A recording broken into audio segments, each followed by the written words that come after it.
Hi everyone, this is Brian and welcome to my power case, Rugs and Roses. You are going to practice a realistic case interview. If you are watching this on YouTube, I want you to comment on this video with your actual responses. I will then reply back with my assessment of your response as either good or great. Okay, let's get started. Our client is the CEO of a North American manufacturer and retailer of area rugs. Recently, another manufacturer of area rugs put itself up for sale and primarily plays in the wholesale channel. The CEO would like to know whether they should acquire the company. So with that said, pause the video now and write down any clarifying questions you have. Okay, to address a clarification you may have had, if you want to know the reasons for why they want to acquire, they didn't provide too much upfront context, so it'd be great if you could think of some possible motivations. Also, they do not have any specific numbers in mind for how much to pay or what investment hurdle rates to hit. And their footprint is just in the US, and so is this new target company up for sale. So go ahead and take a few moments to lay down how you would approach this problem.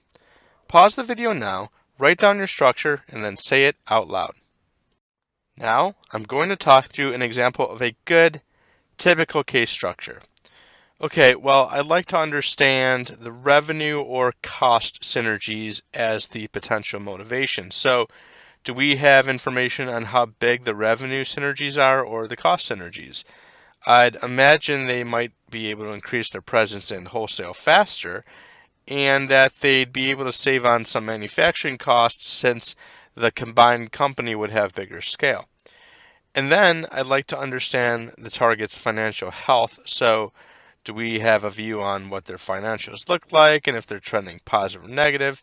I'd also want to make sure that they're a good fit with their culture and see if we have any information on that. Now go ahead and let me know where you want to start and why. Okay, pause the video for just a few moments, write down your key questions that you'd like to explore, and then say them out loud. Now I'm going to talk through an example of a good, typical way of leading the analysis. Okay, well, I'm thinking their motivation for acquiring the company is likely due to synergies. So I'd like to understand revenue or cost synergies. So for revenue synergies, I'd like to know, do they have any ideas what this might be, whether it's increasing market access quicker in the wholesale channel. For cost synergies, maybe they can save on the raw materials through economies of scale because they're larger. Do we have any information on that? And then I'd like to understand a bit more about the target. What's the financial health of the company? How are revenues and costs trending? Are they profitable? Do we know profit margins? And then, do we have a sense of the cultural fit? I'd like to understand that because that's going to be key to a successful integration. So here's some answers to your questions. In terms of rationale, we learned that their primary rationale is around cost synergies, and they think they could lower their cost of goods sold and SG&A costs.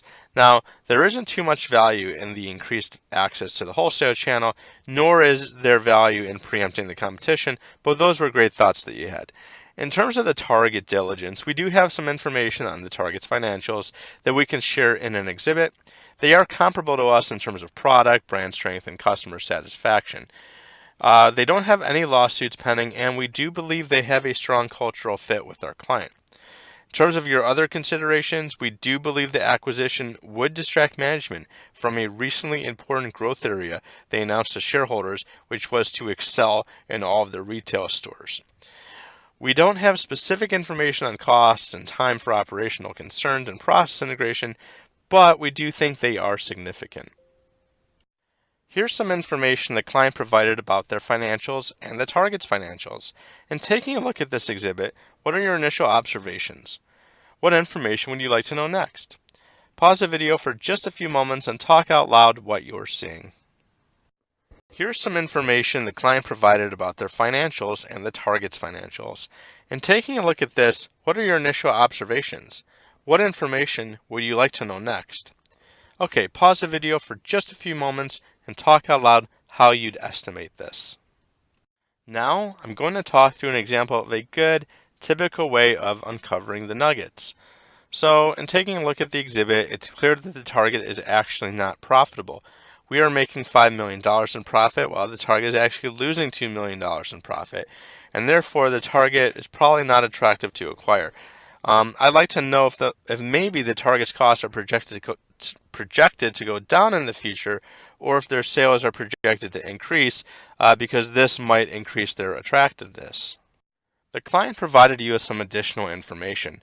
They found that through combined purchasing efficiencies, they could increase the target's gross margin by 2 percentage points. They could also reduce the target's SG&A cost of $12 million by 1/8. With that information, go ahead and calculate the operating profit for the target.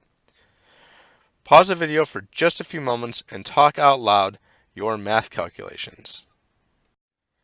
Okay, so I see the client sales is $250, cost of goods sold is $125, SG&A is $120, so that is $5 in profit. The target has $25 in sales, $15 in cost of goods sold, $12 in SG&A, so that's -$2 in profit. So the target's gross margin is 25 minus 15, which is 10. So gross margin percent is 10 over 25, which is 5 over 12.5. Let me just multiply each by 4. So 40 over 100, 4 over 10 equals 40%. So the new gross margin would be 40% plus, I think you said 2.5 more percentage points. That's 42.5% gross margin on sales of the 25 million. So I'll do 425 times 25, so 5, 2, 10, 1, 1, 20, 1, 5, and then 0, 1, 4, 5, 4, so 20595. Say that's 10.6. I'll round to 10.6. So sales of 25 minus 10.6 equals 14.4 in costs.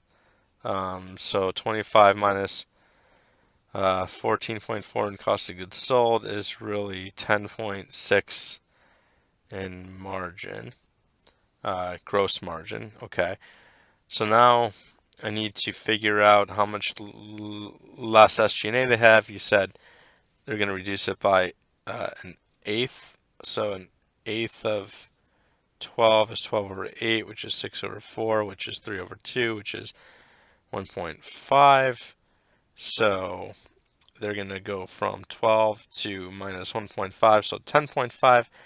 So then their profit is my gross margin of 10.6 minus the new SG&A of 10.5. So they'll make like I think around $100,000 in operating profit with these assumptions. So let's take a moment to discuss what are the risks to consider if we were to go ahead with the acquisition. So pause the video for just a few moments and talk out loud and jot down some of your thoughts. Now, I'm going to talk through an example of a good, typical way to generate ideas. Well, synergies might not be as good as we thought, so it might be unprofitable after all, given the assumptions that we use. Now, we need to make sure that there's also a good cultural fit before we integrate, as that could create even more cost due to worse productivity of our workers after the merger. So cultural fit's really important for something to assess. Let's say the senior VP walks in and wants a quick overview of your findings and recommendations. What would you tell him? Now, I'm going to talk through an example of a good, typical recommendation.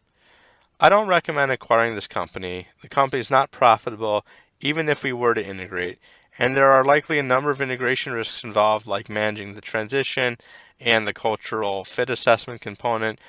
So as a next step, we should continue to conduct due diligence of other opportunities in the future.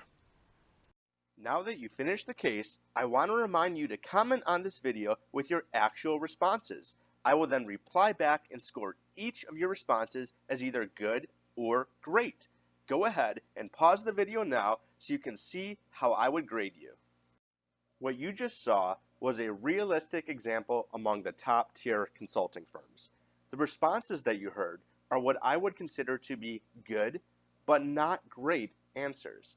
Unfortunately, these merely good responses will not get you an offer from the top tier consulting firms.